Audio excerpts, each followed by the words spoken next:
with Bacchanal, along with the administration's transparency when it came to that statue they were planning on putting in front of Butler. There seems to be a lack of transparency between the administration running the school and the students that are actually, in it. And I think to make this school a better place for all of us, there definitely has to be something done. As senator, I personally will work to make the minutes of each Senate public to all students. Right now, in all the committees, everything is confidential, and I'm not, maybe in some respects that's okay, but there is no reason why everything the Senate does should be a secret to the students governing. In addition, as senator, I will have a meeting once or twice a month with the students and hopefully hear from them on what they believe the issues are. Jay, would you like to start with as well? Yeah, We're not going to necessarily go in order, so. okay, absolutely.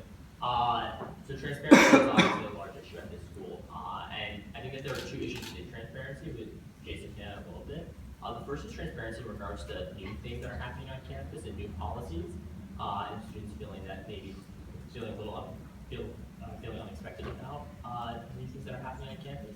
As senator, I would definitely make sure to start on projects early and make sure that there's communication between me and the administration, and make sure that I'm communicating all of those conversations to the student body as well. The second issue, and so that's, I think, the first issue. And the second issue is transparency in terms of the resources that Columbia currently has, and I would definitely prioritize my platform to make sure that students know about all the resources that Columbia has and that are available to them, whether it be to them as individual students or to their student groups. I would make sure that each of these resources are being tailored to different student groups and organizations, and I will make sure that different student leaders know about all the resources that are available to them as students and as student group leaders. Yeah, for me, so transparency and I guess accountability are not ends, they're means. What are they means for? Well, they're means for increased engagement with the student body, yes, but what does that mean? I think that to fight back with the war on fun and also protect our freedom of speech. So for me, the fact that no one else has brought up the issue of how the securities and facilities funds, I think pretty obscure and very important, how that's used and mistreated. I think that we need to protect that for public safety, and I think that anything above $600 by a club for security costs should be pointed out by public safety, so no event is prohibited by cost to host their event. It's too important. And also, with the elections board, as much as I love you guys, and as great a job as you've done, I would like to have oversight. I think it should be placed over, or I mean beneath, excuse me, perhaps J board or some other regulatory body, just so there's some checks. Thanks. Yeah, so I've heard some great ideas. I mean, I think one of the things that was mentioned is minutes. I think there's no reason. So just so everyone knows, so Senate meetings are confidential by default, and but along with that, I think there is room to adjust some of those. So for example, faculty affairs and tenure might not be the kind of thing where we're going to want to publish minutes for, just because that wouldn't be the most effective thing. But there are a lot of meetings that could be open. And when I mean open, not just the minutes, but I think there's actually room for students who are elected to be elected on the Senate to actually give input. For example, the Student Affairs Committee, I mean, since they make so many important decisions that affect student life, there's no reason that outside students shouldn't be allowed to attend those and actually give input. So actually working with the Rules Committee to make some changes to how those committees are formed and how they conduct themselves would be important. And I think that just some general insight in terms of how administration is making decisions. I know there's been a lot of recent appointments to different positions. Sometimes they kind of overlap. I think that's been a concern that students have, and actually understanding those decisions beforehand is really important. All right, and finish the question. I think that for one, when it comes to an issue of transparency, one of the things that is sorely lacking is the information, the relevant information for the things you want administrators and students to be transparent about.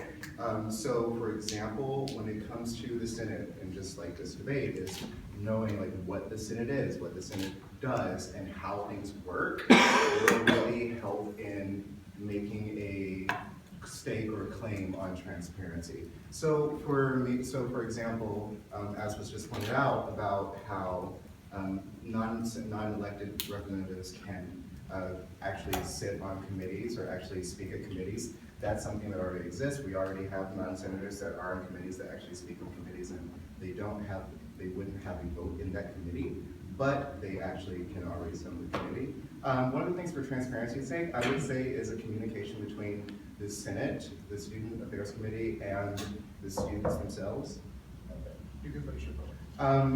Using channels such as CCSC and how they have their meetings public, using the appropriate channels to make sure that the relevant information the student body needs to know, even in administrative decisions, that's something that really needs to be pushed forward more. And I have a rule of thumb that no decision that's made about students that decision shouldn't be made unless a student is present in that committee or in that commission.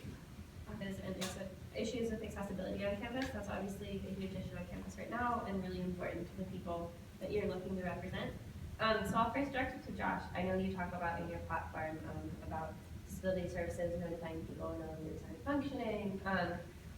But this has also been something that past senators and past councils have really worked to try to fix. And I guess not much has been done and not what's needed has been done. So what would you do differently? Yeah, so I mean, one of the most important things is that that people should be aware of is that this year a new committee was formed, the Senate Subcommittee for Students with Disabilities. This is the first year that it's actually convened, and I'm a member of that committee, as I mentioned in my introduction. So I've actually already been working on some important initiatives. So I think having the issue addressed from the Senate is really important. So another distinction that I would like to make is that disability access is about physical and mental disabilities. So there's a lot of issues on campus that even if you don't self-identify as disabled, really affect tons and tons of people around you. So I think one important aspect of disability access is having people informed about the ways that they contribute to the accessibility of the campus. But also, if you look around our campus, there are a lot of physical obstructions to make the campus accessible, so working on those. And I also, in my platform, I mentioned events. Right now, in the event review process, there really isn't any consideration for how those events will not only impact students in their normal routes around campus, but also whether they're actually planned to allow all students to be able to attend. So there's just a few specific things, but I think through the committee that's been formed, I think that's an excellent way to see that change. Sure. So in the same way that our school wasn't designed to be co-ed originally, but in the 1980s it became so, our school also wasn't designed to be disability friendly. But I think that the next couple of years should be those hallmark years. I don't understand why it's taken so long. So we don't need new committees. We need new services. We need new projects. So the stone ramps that are significantly higher quality than the metal mesh ones, for example, outside Pulitzer, Fernald, and some other ones, they need to be outside Butler and other high service areas. Another thing is the east side of campus doesn't have the same sort of elevator to go up onto the older upper campus, which is, I don't understand. Like, I had to help someone the other day move things through Kent. It was the most convoluted and humiliating experience that I had to go through here. Besides petition the core office, which we can no longer do, which we should reinstitute. But that's besides that. All right. So I think that there are really two issues at play. The first is the actual difficulties that people with disabilities have in approaching this campus and getting around this campus. I think that the key to that is starting work early and sitting down with public safety and with all the relevant committees and really trying to solve these problems at a concrete level. We know what the problems are. I've participated in working on the disability section of the quality of life report, and it's really clear that there are gaping holes, holes in Columbia's infrastructure for students with disabilities. And I think that, as an elected senator, fixing these issues will be certainly one of my top priorities. But beyond the infrastructure level as well, we need to increase communication between students and whichever party is responsible for these services in the event that they break down. So as part of my platform, I propose doing so either through an online portal or through a call-in service, because even when these services are working, we need to make sure that if they break down, the people who can fix them are notified early, and then that they can be fixed on an ad hoc basis as well. So, do you two also want to respond? Can I actually echo what Jay said? I think that communication is actually something that's incredibly important, and one of the things that is lacking when it comes to disability and disability access around campus. I think that there needs to be protocols set for communication between the Office of Public Safety, Office of Disability Services, and also with the Registrar's Office. There has to be a very specific engagement with faculty when it comes to issues around disability, because students with disabilities are the people coming to classes, and like we saw before, when you have students who can't come to class, the professor also should be notified about that. And we also have seen anecdotal issues, even with the Student Quality of Life report, about how professors are sensitive to students with disabilities. And I think that's something that really needs to be addressed and kind of a more nuanced point when it comes to accessibility on campus.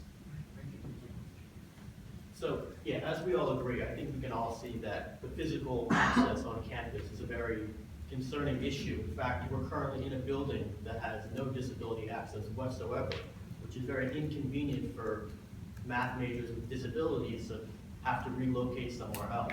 But more importantly, I think, in addition to innovation in the physical space, we also have to work to increase awareness for students with disabilities to the students like us without disabilities. I think one of the key issues holding back reform in this area is the lack of empathy, per se, when it comes to students with disability. When we take a look at a stage like this, we don't understand or appreciate how difficult it might be to access this ramp for someone with access this stage for someone with a physical disability. And I think awareness and education is a very important step we must take before we can completely reform and make our campus disability friendly. All right, thank you. That appears throughout many of your platforms. So my question is, how are you guys going to work with the IE rep and other councils to make sure that any reforms that are in the works or any reforms that you want to make will be passed through? So whoever wants to pick this one up, go for it. I'll give you guys 45 seconds.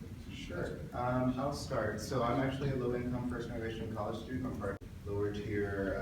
It's a HEOC program that exists at Columbia. So one of the things, one of my ideas when it comes to making this campus and this city something that students like myself can engage with is making sure that offices like the ASP office, amongst others, will actually have more events that will have subsidized costs, which is something that's incredibly important for students who are not able to buy their ticket to, they're really engaged with their friends throughout the campus activities. So coordinating with those offices, the things that LOC and ASP have been doing for years and have been doing successfully, we'd love to continue that and make that more widely available. Anyone else wants to? After you. Thank you. This is one of my main issues in my platform is combating food insecurity on campus, which I believe is a very prevalent issue and one that's very concerning, as the university's responsibility foremost is to provide a quality education. And for students who have to deal with food insecurity, it's difficult to focus on academics when you have to decide or try to find your next meal. And I think currently, right now, the only things implemented to fight this terrible issue is the EMF, the Emergency Meal Fund, which offers 6 free meals to any student who asks, no questions asked, and the Dean's Assistance Fund. And while these are great and it's a good start, more needs to be done. I think as your senator, I will work to, for example, take the extra weekly and term funds that we've already paid for and don't use, that just dissipate at the end of each week or term, and put those into a donation pool that will be used by the students with food insecurity or cannot find their next meal to help them. Anyone else wants to give an You answer? don't have to. Yeah, but I'll just keep it short. I mean, I agree with everything that everyone said so far. I think a lot of the work that we've been seeing this semester, I guess this year, has been at the CCSC level, but I think a really important change is that a university-wide effort to address food insecurity. I know that through the CCSC policy committees, something that we've been talking about is about how the way that GS students have been struggling with food insecurity and how they've been trying to find a way to use some of the resources of Columbia College. And so finding a university-wide way to address food security is very important. I also think people really haven't, so food insecurity doesn't necessarily, on the basis people think it might not affect them, but I think something that's really important is education about how it impacts every single student. in your class, the students that surround you and that you're working with. Every single student plays a role in the way that they address food insecurity. So hopefully with more education starting during NSOC, we can really address food insecurity. Yeah, so I guess the philosophy that I have that would drive these reforms are equality. I think that just because they come from different backgrounds, we should all have the wonderful same learning experience. So several things come to mind. One of them is that a small reform with the core office could facilitate a similar experience who are in art hum and music hum going to trips. I think that transportation costs shouldn't cause anxiety or any social discrimination. Another thing that is indirect but very important to these students and to everybody is how the diversity fund that are more interested in these issues can take advantage of them. I'll keep this short as well. I think that a lot of great ideas have been proposed today about how to deal with the issues of being a low-income student here. But I think the two issues that I would really stress are making sure that the individual students' needs are met, and also that they're being able to participate in all community events as well. To the end of the first aim, I think that there's a lot of infrastructure in place already, especially with food insecurity, that we can work on. Going forward and making sure that we are still working on all these issues that are really concerning to students, I'm going to make sure to consult with all relevant student groups, whether it be FLIP or otherwise, to make sure that I'm actually prioritizing the things that they want to see prioritized from the university level. And then second, I think that a really good theme that has been brought up today is that these issues are not just unique to the student experience, to the individual student experience, but we need to make sure that all students are able to participate in all community building events. So I will definitely work to make sure that the barriers to entry in community events are lower. Okay, cool. The needs of so many people. Yeah, I think that, first of all, I agree that we definitely need more representation by both women but also all different groups on campus.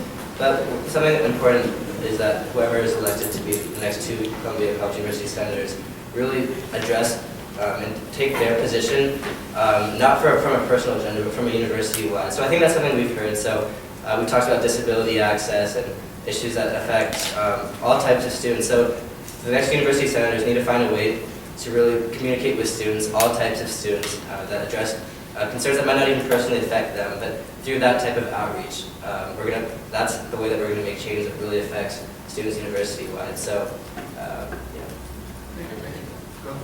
Yeah, well, besides the fact that, I'm an Oklahoman and maybe I like football more than any other person here, but it's pretty simple actually. So I think that if we place the Columbia Elections Board under J Board or some other regulatory body and it's advertised, it's being, of course, elections ahead of time. And they're at a time when most people, including first years, I know it was a little early for you guys, right after NSOP. I don't think that's very considerate. And I think that they should send out blasts to Columbia Women's Business Society and all the other different groups that are representative of these demographics that currently are not represented. Yeah, so I think part of it definitely does have to do with the election board. I'm sorry, guys. But like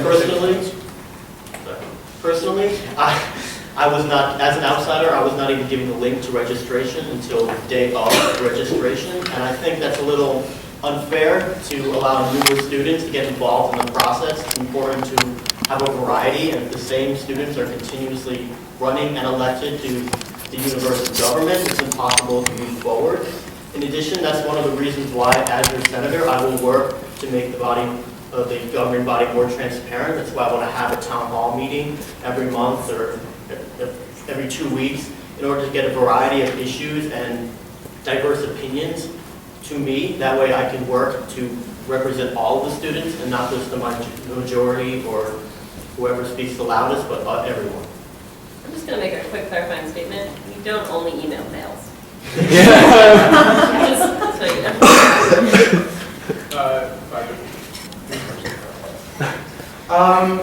So one of the first things I noticed when these elections started was that, okay, all guys, it was something that was kind of, it threw me off as well. I think one of the things that really has to happen, I've been doing student government for all 3 years I've been here, and one of the things that should be stressed is the engagement of student government with the students. I feel like if people knew what CCSC was doing and knew who was on CCSC, knew the makeup of it, not only are there no women up here, I'm the only person of color up here. So that's another issue that has Cherokee Tribe, yeah, same, okay. But I think that's another issue that has to be addressed, and I think it really comes with making sure that, people know what the Senate even is, which is something that, in my campaigning that I've gone to everybody, say, what is the Senate, what does it do? What does CCSC do? Like, a lot of people are not really aware of what student government entities are and what they're doing. So I think we really need to start that kind of education early so people will be more galvanized and involved. Yeah, do we have any questions from the, right. I think that early communication is definitely the place to start, and I think that we have to recognize the issues that we face, and also the infrastructure that's already in place to be able to solve some of these issues. I think that first the Senate is in a great position with its communication presence, whether it be on social media or in more university-wide emails and things like that, to make sure that all students know about these elections and what the Senate is doing on a more regular basis. The second thing is that we do already have a large infrastructure in place, whether it be mostly for student groups, in terms of empowering women and people of color.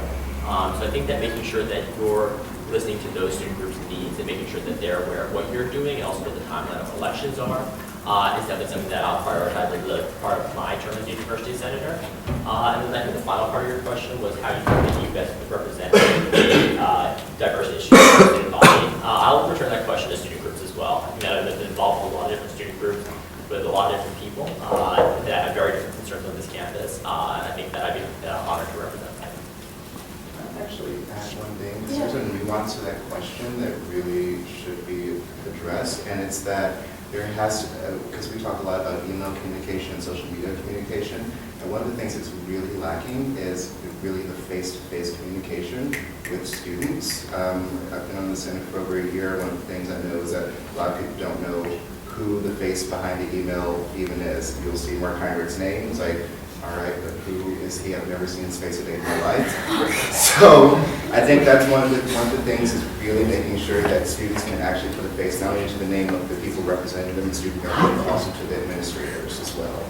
So I think that's one of the very nuanced parts of that question. Diana. Yeah, so I just want to say something before I ask my question. So I'm a current candidate for student council. I'm running for to be the president of class of 2017 for Columbia College. I was also a member of election board for a year and a half. I think that for the people up here who are criticizing elections board, it's a really easy target, but I think that almost takes the responsibility off of yourself. Most people are not going to run for office because they hear elections board saying, I want to run for office. They're going to run for office because other candidates seek them out and say, I think you'd be a really good candidate for this. I'm personally running because the class of 2017 for Columbia College has not, in all 3 of my years here, ever had a female president. I've never, I think besides for the first 2 weeks I've been here, I've never seen a female senator. And there's actually, I think in the past years, there's not even been a female Senate candidate, which is obviously reflected up here.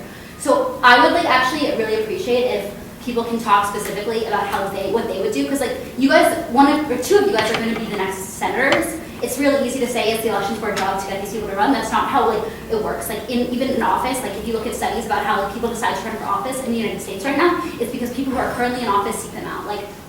Kirsten Gillibrand decided to run for office in New York because Hillary Clinton said you'd be a good candidate. It's not because some local Democratic Party person said, I think you should run. So I want to know, since none of you guys are women, if you guys have any maybe specific ideas for how you would guys try to maybe mentor female, to maybe encourage female involvement in Senate staffers. I have a friend who was a female Senate staffer who never necessarily thought that she had the ability to take it to the next step and run for Senate. So would you guys do something different, maybe increase female involvement? And I would just appreciate, just because maybe reforming elections board would be a good thing, but I actually think putting it under any provision of the judicial board is really dangerous for conflict of interest. I think it's really important that the elections board is autonomous. But if you guys want to say what you would do instead of putting it on other people, that'd be great. Yeah, so I think the extent to which a conflict of interest would arise between J-Board and the Elections Committee is questionable. J-Board is a neutral regulatory body, but it doesn't have to be the J-Board specifically. It's just the fact that I've noticed that a lot of my friends in CPU are also the executives for the elections committee, which is fine. I get the shared interest. And I agree that, you know, the demographics that are represented here, which is like most, need to be canvassed. And part of that is, it's kind of a circular problem, Jordana. So like I think not only should senators and the election board email representative groups, email blasts, Columbia Women's Business Society and other groups, but also just the fact that with the lack of face-to-face contact, I think that kind of feeds in the problem of the insulation of the Senate and its would-be candidates. I'd just like to make a point of clarification. For one, I don't want anyone to think that CPU and CEB are like, you know, some kind of joint organization. They're hosting our website currently while we're building our own. And the other thing that you mentioned that we wanted to talk about was not so much what CEB did wrong in promoting people to run for office, but what we want to know is that, as it stands, the 2 senators will be males. So what are you as males going to be doing to represent the interests of females and the rest of the student body now that this is the case? So how do you move forward from that? Yeah. And I want to know how you also enfranchise more women to run. Right. When Mark In the like future. evacuates his position, and you're like, I would love to see a female candidate. Yeah, me too. Since you posed your question, can I have a quick We're going to answer? let someone. Oh, Sean. All right. Sorry. Sounds Sorry. Yeah, I mean, so one of the things that I mentioned earlier, but I think it ties in, I talked about opening up some of the committees, Senate committees, so that more students could be allowed to be able to give input. So one part of that is actively reaching out. So if that change were to take place, actively reaching out to women and encouraging them to come to different committees that might be of interest. And through that process, they would really, so I'm on a couple of committees, and through that, that's how I've gained my knowledge of how the Senate works. So by reaching out to women, having them be part of those committees early on, and I did it early on, and that's how you really decide you want to run for the Senate. That's how I've done it. So by encouraging women to go to those meetings, and that's one way. And even before that change were to take place, there are, as Thomas mentioned, there are students who can still, through a different process, not as open, but become a part of the Senate. So by soliciting students to be in those very select positions, increasing female representation, and just changing that process with your change in mind. It's a very important change. But thank you for your question. Yeah, thank you again for your question. It is a very important issue. I personally, I don't completely understand why there aren't more female candidates. There are many women in this school and throughout the university who are highly qualified and just as qualified, if not more, to be a university senator. But as has been mentioned previously, I think the most important thing is that face-to-face contact. In the past, the email has been the only communication between the Senate and the student who governs. And I believe working face-to-face with student groups and individuals through town hall meetings and other get-togethers is an important issue and important method of allowing more diversity throughout, not just the University Senate, but the Student Council and the government as a whole. So I think that there are kind of, I guess, 3 ways that I approach it. The first is increasing general transparency in the Senate, making sure that people know what's going on, people of any gender or any race.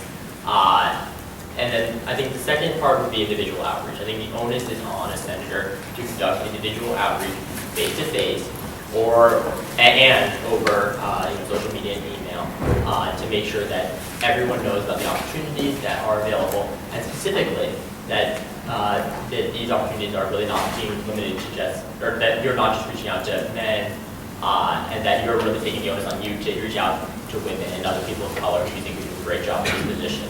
And then I think the third thing that I would make sure that I'm doing is that something that I've emphasized a lot of my work is working with student groups and making sure that they have different opportunities for funding and programming, and making sure that you're catering to the needs of different groups that are supposed to represent either women or people of color, and then taking the onus on you when you're doing that to make sure that they know about all available opportunities to work with the Senate.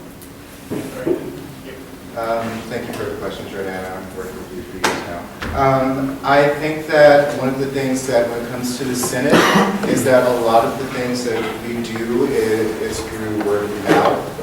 including soliciting candidates for elections. This is a systemic issue, not just with the student caucus, but with the faculty caucus as well. We have a major issue in getting women to be involved. I mean, the leader of the Senate, the chair of the executive committee, Professor Sharon Howard, she's a woman. And one of the things I've talked to her extensively about is why are there no women here running? So I think one of the things I would do is, again, and echo a lot of the other candidates, when it comes to face-to-face communication, that's going to be a really key issue. And also making sure that, even with working with student groups, making sure to get people to care about what is happening. Getting women to say, see what we're doing and say, wanting to be involved with that. And, even for myself, I'll be transparent. I reached out to 2 women of color when this election season started to say, hey, can you run? Because we need women in the Senate. So I think that it really is going to be a lot of word of mouth and a lot of engagement between the senator and their constituency.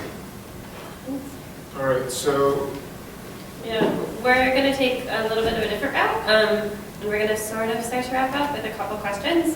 So just super quickly, 30 seconds from each of you. What would constitute for you as a successful term? If you get this job after 2 years, what does it look like if you say you've done your job? and we'll just go to one. Well, there are a lot of issues I want to tackle as your senator, and they're all just as important. But for me, I think if I can leave after my term as your senator, and the school is a more environmentally friendly place to be, food insecurity has decreased drastically, and disability access is no longer an issue on campus, then I'll say it's a very successful campaign or term. But as a current freshman, I would have the opportunity to once again be a member of the student government and continue to do more work, be held accountable for the things I do in my first term. Yeah, I agree with what Jason said. I think one thing that would show a successful term is really addressing the scope of issues. We've mentioned a few of them. There's a few more that we haven't mentioned. Maybe I'll mention them in my closing statements. But there's a lot of issues on campus. So really addressing a wide range of issues is important. And another thing is accountability has come up in pretty much every single platform point we've touched. So if in 2 years we really feel like people understand exactly what the Senate's doing, how they're making their decisions, how they can give input, how the rules committee is coming up with their rules, how they make their appointments, people really understand that, feel they can give input. I think that's one of the most important changes that we can make. Ultimately, I want to streamline the Colombian bureaucracy to better our quality of life. Specifically, I think that lecturer courses should be 4 credits. I think comp volunteers should get academic credit. That's something that we should incentivize. I think that disability access should be improved, and several other issues which I'll address in the closing statement. I think it's one of the specific issues that I would consider having solved to be a successful term. Mental health is a really important issue for me, and making sure that students know about the resources that are available and that they're getting to all students' needs. Increasing student space on campus as a second issue, whether that be through the creation of a student center or increasing study space. And the third issue is improving the academic experience for students from a university level, and that certainly includes increasing the opportunities for cross-registration, but more broadly, making sure that the Senate is here to serve students, to serve all students, and making sure that we're reaching out to everyone, whether from whatever group. A successful term, in my opinion, would be, I kind of like to think of it like dominoes. You're going to have, and in your 2 years as a senator, there's going to be a lot of work you're going to hopefully get done. And you want to set all of your dominoes in a row, and you want to be able to just get everything done like efficiently, effectively, and to the best of your ability. So I think there's a dichotomy between short-term goals and long-term goals. And I think that for me, a successful term would be making sure that those long-term goals are on a streamlined, very path to success and accomplishing the short-term goals quickly. And starting with Thomas, actually, we're going to go back into 1 minute closing statements. Thank you all for coming so much. Full crowd. I have committed all of my college years serving on student government. It's something that's I've been passionate about for, every single day, going up, waking up at 8 a.m. for a meeting and meeting all the way up to 1 a.m. With student council, with governing board, with the work I've done at the University Synod thus far.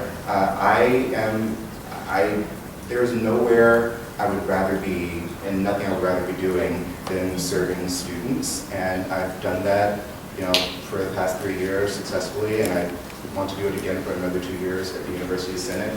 And I think that I am in a stable position with my relationships with all the people inside of the Synod, administrators across the university, both in Columbia College and all the other schools, that it can actually get a lot of effective change done very quickly without having to go through the learning curve of the Synod. So I am ready just to get to work and really serve the students the way that they want to be served. As your university senator, the 2 goals of my term will be to improve your individual student experience and strengthen your opportunities for community involvement here. I understand that the issues of the individual student are diverse and really complex, and I'll make sure that all the resources that we have at this school are being tailored to your needs, whether that be mental health or academic. That I will make sure that we are doing that for you. On the second point, in terms of strengthening our community and making sure that the Senate is here for you, I'm going to make sure that the Senate is transparent. I'm going to work to reach out to all people to try and get them involved in the Senate. And I'm also going to work with student groups to increase their opportunities for emergency funding and for more programming opportunities. If that's the Senate that you want, then I look to receive your vote. As I hope you've gathered today, that it's not whether which of the 2 candidates care, but which of the 2 candidates that you think can do the best job as your advocate and problem solver with the policies that govern our day-to-day lives on campus. So the real question is not which candidate, but are you satisfied with the way things are on campus? Are you satisfied with the demographics on the stage today? Are you satisfied with public safety charging $16,000 for fences, not to mention other costs for security? Are you satisfied with our Securities and Facilities Fund, which enables our freedom of speech and also our pursuit of happiness? The war on fun threatens that. We should protect that. And if you're not satisfied with the way those things and other issues are that we've raised here today, then I encourage you to not put in people who have stable relationships, but let's shake up the system. Let's reform it. Thank you. Okay, well, on a slightly different note, I do think the individual candidates that you choose are important. But what I wanted to say is that I feel that I have a really strong understanding of the school. Although I'm a first-year student, I've been really involved. And I've been accountable to students, unlike someone who staffs the Senate and works for different members of the Senate. I've been accountable to students over the last year, and I've been able to really work on concrete things over the last year. We mentioned a bunch of platform points, and I think that regardless of who's elected, the most important component to that is being able to reach out and increase that and amend what we believe in, and not pushing our own agenda or what we sought to do, but really find what's the most important issues. I mean, we talked about a bunch of issues like disability access. One thing I think is important to expand safe spaces for other groups besides LGBTQ students, African American students, diversifying staff. One thing I mentioned is a more specific thing is changing the final schedule to accommodate for holiday travel. I think that's something that's very important for international West Coast students like myself. But all in all, I just encourage you to choose someone who you think really can do the best job and be able to hit the ground running. I want to thank you all for coming. In the end, the University Senate is here to serve you and the faculty. We're here to support your needs and the issues that you guys find most important. And you'll find no one more dedicated to addressing the needs of the students than me. There are many other issues than the ones we discussed today that I want to address. I wish we had talked more about the issue of sustainability here on campus, one that was not mentioned, and I think is very important. As a top university in the world, Columbia has a responsibility to set an example as a model for sustainability. We must do our part in protecting this planet because there is nothing more paramount. But as your senator, I will work to increase transparency between the governing body and the students it governs, and I hope you'll give me the opportunity to do so. Thank you. All right, thank you guys very candidates. much.